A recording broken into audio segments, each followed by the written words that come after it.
Have you ever scrolled through your feed, looked at someone else's life, and thought, wow, why can't my life be like that? You see their perfect photos, their amazing success, their seemingly endless happiness. And suddenly, your own world feels a little less bright. We've all been there. In this age of picture-perfect posts and constant updates, it's so easy to fall into the comparison trap. But here's the thing we often forget. Behind every polished image, there's a story we don't see.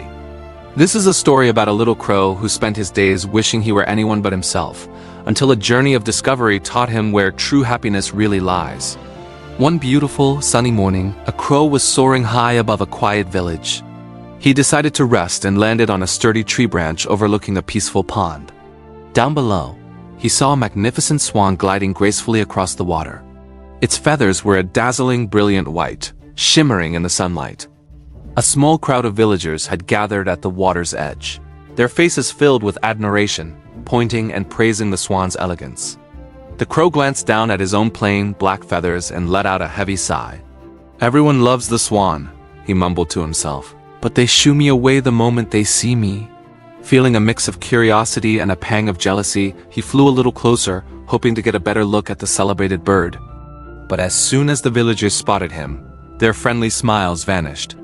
They started waving their hands and shouting, trying to chase him off. Hurt and rejected, the crow flew away and landed on another branch, far from the crowd. But even there, people pointed and tried to make him leave. He looked back at the swan, so adored by everyone, and whispered sadly to the wind, "If only I had beautiful white feathers like the swan, maybe then people would love me. Maybe then I'd finally be happy." With a heavy heart, he left the village behind and flew deep into the quiet solitude of the forest. He found a lonely branch and perched there, tears welling up in his eyes and rolling down his little face. Just then, a wise old crow happened to be flying by and noticed the young bird's profound sadness. "Why are you crying, young one?" the old crow asked in a gentle, kind voice. The young crow sniffled and replied, "I hate my black feathers. They're so ugly and nobody likes me because of them. I just want to be like the swan, beautiful, admired, and loved by everyone." The old crow listened patiently, then offered a knowing smile. "Deep within this forest," he said, "there is a magical spring. Legend says that if you bathe in its waters with a pure and honest heart, you can change your appearance. But before you embark on that journey, I have a suggestion. Why don't you go and ask the swan if it is truly as happy as you believe?" The young crow thought for a moment and agreed. It was a good idea. He flew back to the village pond, landed softly beside the elegant swan, and asked, "Dear swan, you must be the happiest bird in the entire village. Everyone loves you and admires your stunning beauty. Tell me, are you truly happy?" The swan looked down, its graceful neck arching, and spoke in a soft, melancholic tone. "My feathers might be beautiful," it confessed, "but I am far from happy. People keep me here as a pet, a decoration for their pond. I can't fly wherever I wish. And I live in constant fear, because when I grow old and less beautiful, they might decide to kill me for my meat. Every day I wake up wondering if it will be my last. I never know if I'll live to see another sunrise." The crow was completely stunned. This was not the answer he expected. "Then, who do you think is the happiest bird?"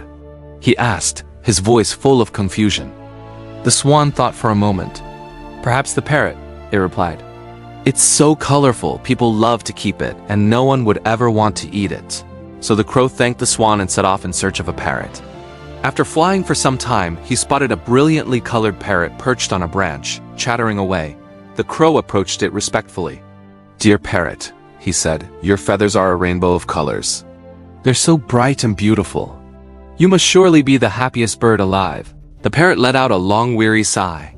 "My feathers might look pretty," it said glumly, "but they are also my curse. Because of them, people capture me and lock me in cages. I spend my entire life as a prisoner, unable to fly freely. I'm always on display and always afraid." The crow frowned, his confusion growing. "Then who do you think is the happiest bird?" he asked.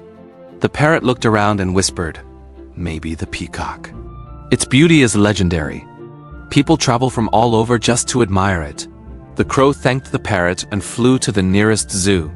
There, he found a magnificent peacock, its tail spread open like a giant shimmering fan. A crowd of visitors clapped and snapped pictures, completely captivated by its beauty. The crow waited for a quiet moment, then flew over.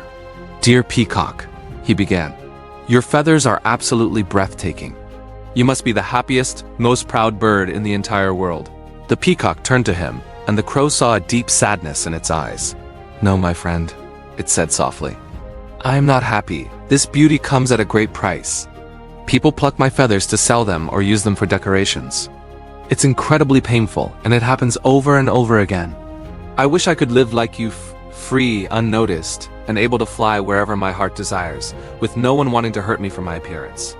Hearing this, the crow stood silent for a long, long time. He had spent so much energy believing that everyone else had it better.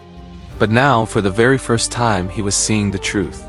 Every single creature, no matter how beautiful or admired, has its own unique set of problems.